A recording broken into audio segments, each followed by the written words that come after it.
Hey guys, Angry Joe here, and I have saved the last but best interview for you guys from the E3 coverage. As you can notice, there's a Skype logo in the top right-hand corner. That's because I got the interview with these guys at their booth, but unfortunately, one of these motherfuckers pressed a button and turned off their mic while they were. I think it was this guy right here. Whoops. It was probably the. All right, so let's jump right in. Tell us about what is the most unique part of the Three Kingdoms, which is the generals. This emphasis on generals, it's nice to see it because that's how I pretty much play all Total Wars, you know, kind of role play with the generals. Tell us what you're doing with that in the game. Yeah, so Total War, like you said, was always a character-focused game. Like the characters in your campaign, they're always the driving factor for your own stories in your mind.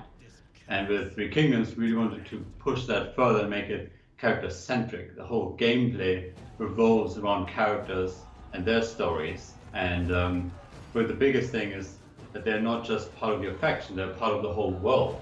They have their own relationships, they have their own ambitions, they have their own agenda. They're not just pawns that you move around on the digital playing field.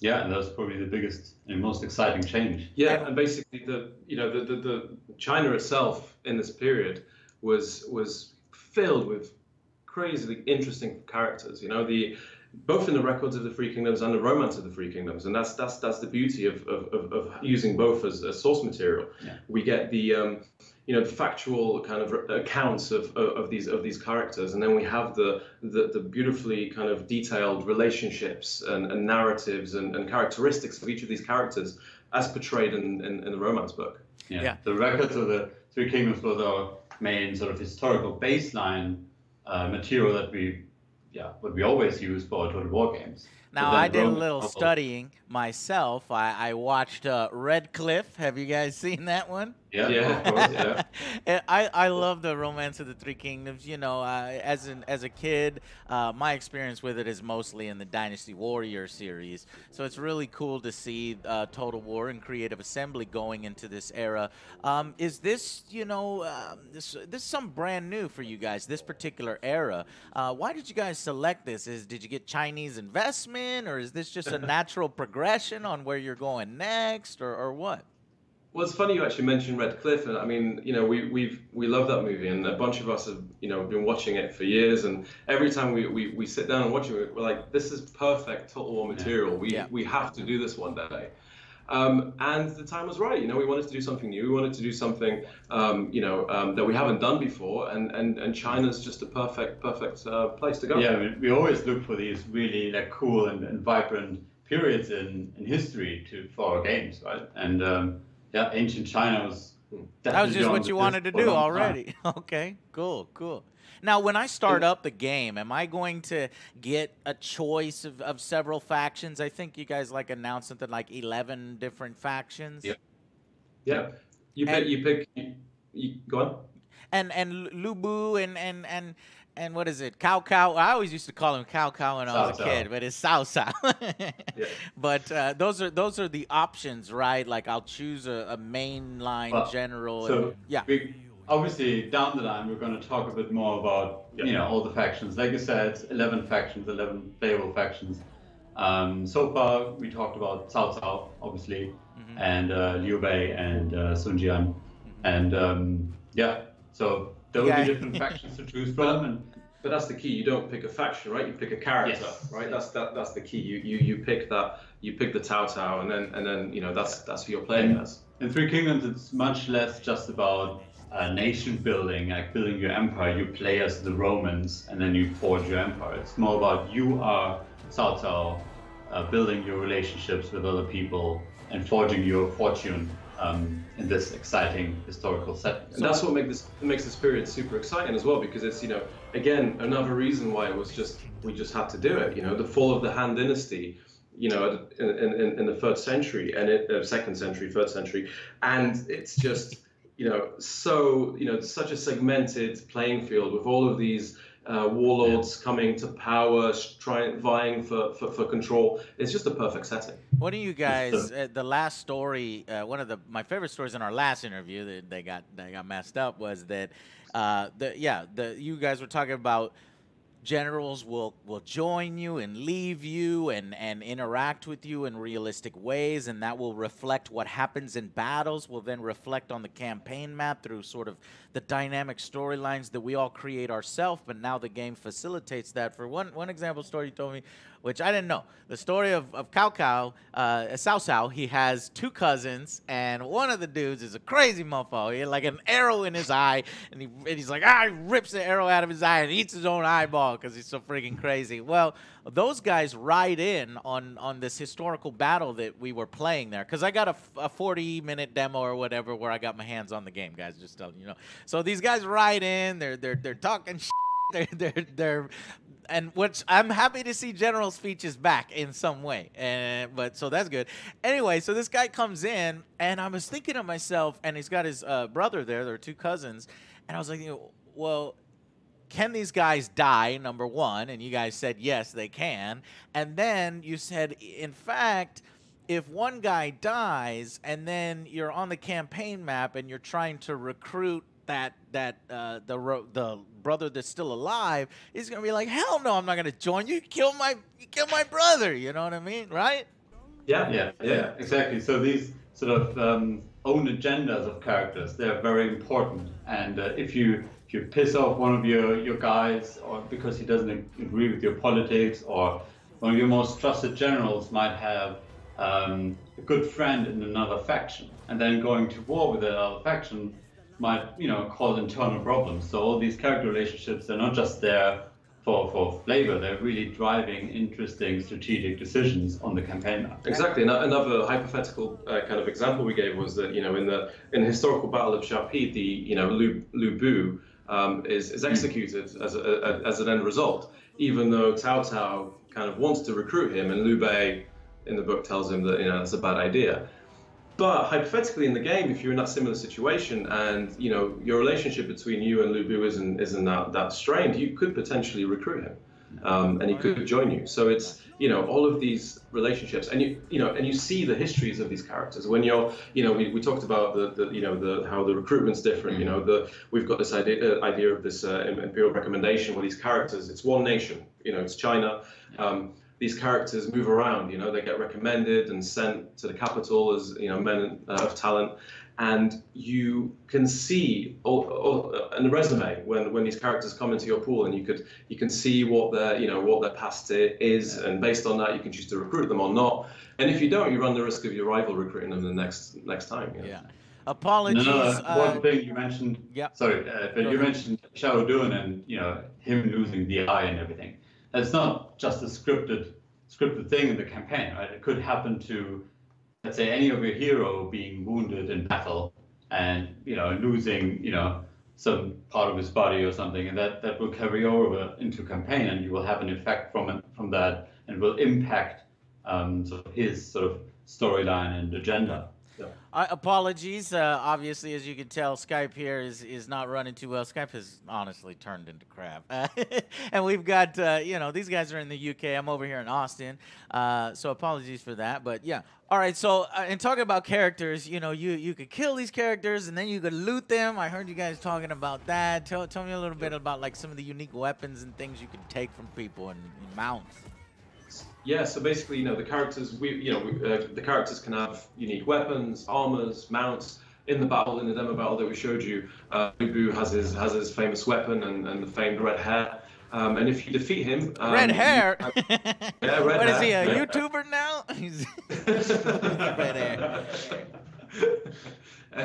You can, because in the book again, these things exist, these stories exist. Lu Bu was gifted red hair, and in the end, Guan Yu ended up riding it for a long time. So yeah, you can actually loot these items, and then your hero that you choose to equip with those things will be in the next battle riding red hair and wielding a halberd. Yeah, you will see visual representation of these different items. And obviously, they will have different effects as well. Okay, so I have an interesting question. This is an interview. I mean, you guys have done a ton of interviews, and it's a little post E3. So you gotta give me some. Give me some tidbits here. What about women? How will women be represented in Three Kingdoms? You know, I don't mean on the battlefield because obviously women didn't have the kind of equality back then, but they didn't have the traditional power. But like, you know, Red Cliff, there was, you know, kind of the reason why Cao Cao kind of lost that battle is he's kind of having a little tea party with that girl he likes a lot, the wife of, you know, his rival. How are we going to see women represented in this? Are they're going to be like heroes, generals, what? So I'll start before you get into the detail, but yeah, that actual bit in Redcliffe is actually a little bit of fantasy, but they kind of did it because you can't really tell the story of the Three Kingdoms without including women, right? And that's you know that's seen as a nice reference to that, right? And yeah, women are in the game. You can have, you know, your heirs can be female, right? It's up to you as you play the game. Like Pep said, like you couldn't tell the story of the, you know, Three Kingdoms period. Let's say the historical facts, but also the sort of romanticized Shakespearean view on it. You couldn't tell this story without female characters. Yeah. We'll, you know, later down the line talk a bit more about specific. Come on, man. Gotta give me something new and unique. All right. Well, yeah, you know, it seems like every announcement from CA, at least in the comments in the forums, is filled with people complaining about, you know, historical accuracy or fantasy, or it's not fantasy enough, or it's not historical enough. And it's, you know, but you guys this time are actually doing both. Yeah? Yeah. You tell us about these two different modes. Well, like we've already kind of touched on it, you know, it's when we started, you know, looking at doing this game, it was very difficult to do one and not the other. You know, so, you know, we approached it as we would any other historical game. You know, we take the historical texts, you know, we've got a bibliography of the records of the Three Kingdoms. But with the romance of the Three Kingdoms being such a beautiful narrative thread, kind of connecting all the factual events, we couldn't avoid not doing it. And like Pep says, like we are like trying to deliver like a fully authentic experience. We work with historical advisors, Rafe de Crispiny, who's basically the most sort of prestigious Western scholar on the Three Kingdoms period. So we are very thorough with our historical facts. So you do have a historical mode, and then you have a romantic mode. And the romantic mode is where you're going to see dudes taking on, you know, like kind of Dynasty Warrior style, where they're taking on multiple troops, knocking people back. But that historical mode, that's not going to have, say, the dueling in it. You know, what are the differences? Is that going to be more like Shogun 2, while romance is more like Total War, Warhammer? So with the romance mode, right? The you know, because you mentioned the Dynasty Warriors reference, the heroes are larger than life, but still not fantasy, right? We're still portraying these heroes as these larger than life individuals that, you know, it's as if, you know, we're looking through the lens of a common farmer of the period, looking up at this you know, armor adorned, you know, legendary warrior, just, you know, fighting 10 guys with his you know, martial ability. I'm thinking, man, this guy is incredible, and that's kind of the lens we're taking. So, you know, there's no flying, there's no magic, right? These guys are just superior warriors. And then, yeah, for historical mode, these generals in battle are more like a traditional commander with their bodyguard unit. So battles become more about this sort of tactical decision making and less about the personal bravado, perhaps. But nevertheless, so in historical mode. Yeah, so the two different modes in the game. I'm sorry, guys. There's a lot of delay, and even the internet on freaking Google Hangouts is freaking out. You guys need to pay your internet bills. All right, guys. All right, so I'm sorry for interrupting, but I do want to answer some of these questions. You guys always show off the battle stuff, but we are so interested in the campaign map stuff. Like, what can you tease that you're gonna be revealing later? You know, are we gonna be seeing this campaign map? So obviously, again, I'm going to talk about more details later on, but like we already touched upon, like all these character relationships, they're not just in battle, they're very important and integral in campaign. They will drive interesting decisions on campaign as well. And yeah, like we said, there are some very exciting historical things happening during that time period that are perhaps more about, you know, the population of China and obviously the whole administration of the Han Empire, all these things. Nice. There will be things to, you know, talk about later. But from what we've already shown, right? You know, No, we're really I want pushing... stuff you haven't shown. Come on, man. Well, you know how this works, Joe. Come on. I know. But okay, but let me say this. Look, you guys are doing a good job with the battles, with the animations. I'm seeing a lot of really cool, you know, wushu-inspired dueling, and I already talked to you in the last interview that those were authentic motion capture from actual Chinese and all this other great stuff. And that goes into the battles. And I know you guys are also doing campaign mode stuff, but I think two areas sort of in Total War that have been kind of left on the wayside is diplomacy and a little bit of the simulation. But focusing on diplomacy, this is ripe for like a whole new diplomacy system or improvements to the way diplomacy works, because you have everything centered on the relationship of these generals. Can you at least say that the diplomacy system is different this time or much improved? It certainly is a perfect opportunity to do something great with diplomacy. You're right. And you guys are... I can't even tell if you're smiling because the damn freaking thing has got you as blur robot things. Son of a gun. All right, no, I guarantee you there are gonna be some good changes there. All right, guys, that's my guarantee, not theirs. Anyway, so multiplayer, how's that gonna work here with these heroes and talking to each other and all that good stuff? So all of the features, all of the new features, the relationships, the conversations, the you know that we've brought in with the heroes and the characters, they're all going to be available in multiplayer.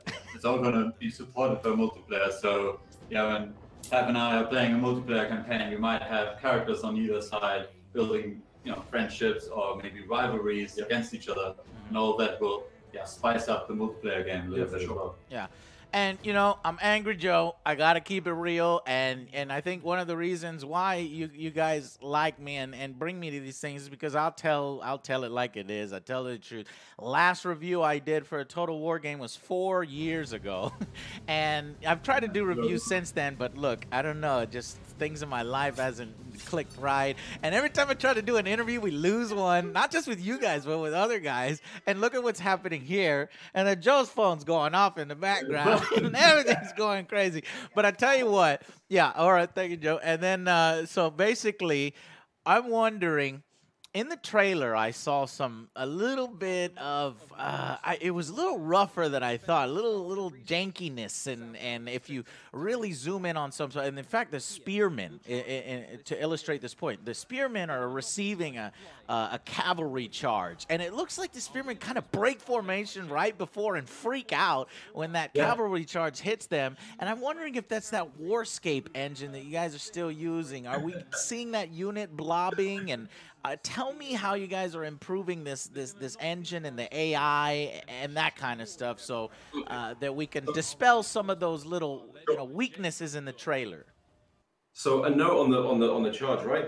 Those are very basic militia spearmen, not trained troops. They're weak, they're light, and the cavalry charging them is an elite, heavy top-tier cavalry unit. So they're just scared, man, and they're like, let's get the fuck out of here.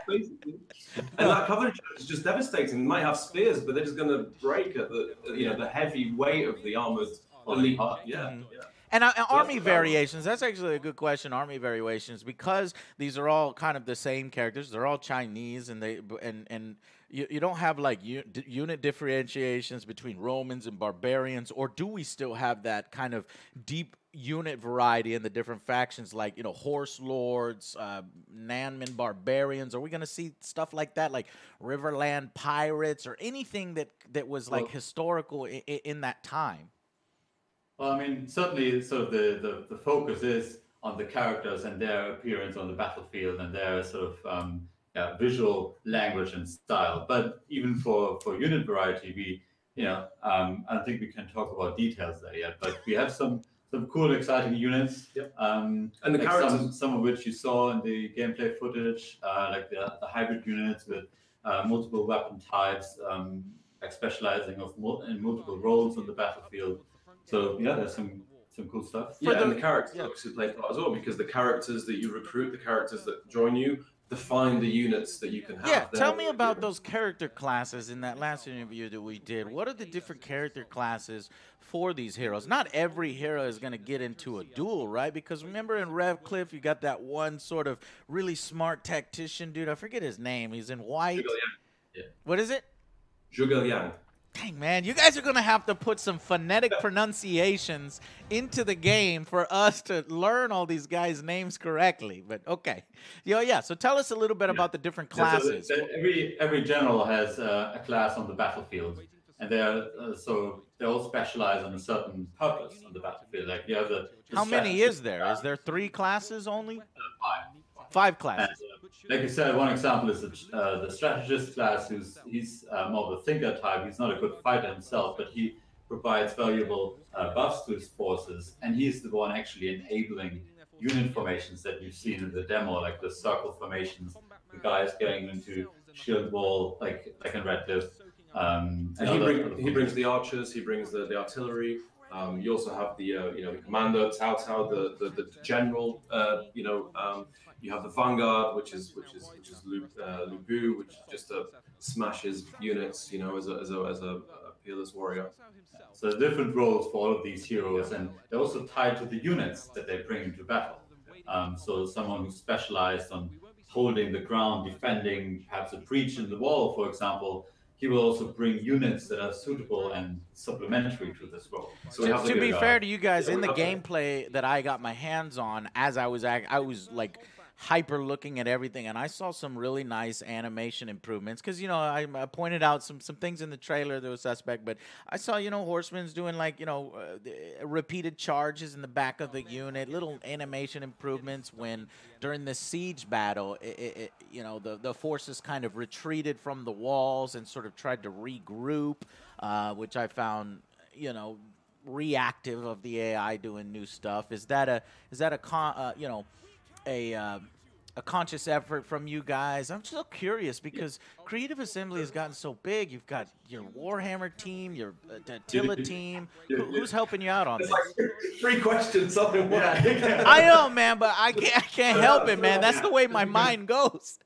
Just because you mentioned the AI previously, so in terms of siege gameplay, as we discussed during the demo, we wanted to change the gameplay a little bit from just pushing through the walls and once you're through the walls, and that's basically it. We wanted to make the combat in the settlement way more interesting. So that getting through the walls is obviously the first step, but then it's really about how you get access to the victory point. And obviously the AI had to support this gameplay by falling back to more defensible positions. So if there's a breach in one side of the settlement and the AI gets overwhelmed, then we'll fall back to towers within the settlement or barricades. So the AI supports this new gameplay approach. That's right, and with the animations, we've really, taken, because with a more focused approach on China, we've really tried to kind of polish up and really refine some of the finer elements within the animation. So like the charges, you mentioned, the horses, as they build up speed, they start to break rank. It's a far more organic kind of looking charge. When they impact, it's really severe, and the horses that kind of charge through, break through, will beautifully turn around, loop back around, and charge again, and they'll keep going as long as they keep that momentum. We have different animation sort of styles, perhaps, for the different unit tiers, so to speak. So low-ranked militia units, they won't do fancy wushu moves, right? They will more like do the sort of stuff peasants would do, whereas then if you have elite units, they will do some more spectacular stuff. Yeah, that's right. And obviously the heroes will be, doing all the badass kind of wushu martial arts in the duels, But I was really excited to play the game in September, October, November. I guess it was supposed to be this autumn, but it got pushed back to 2019 spring, which, what are the spring months? I never remember these things. Oh, maybe. So sometimes it's like March kind of area. So you guys are getting like a whole new 6 months of development time, which is good. When you cook it in the oven longer, it's going to get even more improvements. So we'll see some of that. And yeah, I was just wondering the different kinds of improvements that you've taken from the other games, like the Attila team. Have you taken the improvements to the AI and all that other good stuff from that team, or are you guys the Well, we are Warhammer team, Total War, or technically we are the Attila team. okay, Yeah. gotcha. I think we're talking about totally. Okay. Yeah, so I mean, yeah, like you mentioned, I think earlier, like we have multiple teams at CA working on different Total War projects, and that's a great opportunity as well to look at like learn from another, look at each other's releases, and also look out for fans react. And yeah, exactly. We always we develop together. A lot of the time we've got a lot of crossover. Whilst we're developing.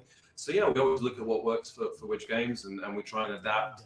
Take the features, take what was successful, if it's going to work for us or not, and we always share and ideas and yeah, always try to find the best balance. Obviously, also like Three Kingdoms is the next big historical title, basically the biggest game since Rome 2, so to speak. So yeah, we've taken obviously like some improvements from the previous iterations and really pushed it further and moved on from where these teams have left off. All right, guys, I'm excited for it. I just don't want to wait anymore.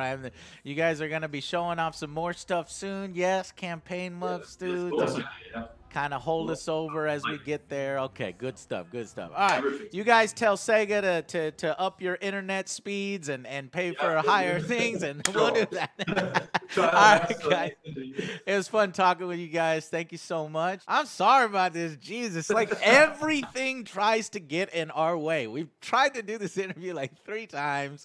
I can't ever get the Total War games reviewed because something keeps coming up.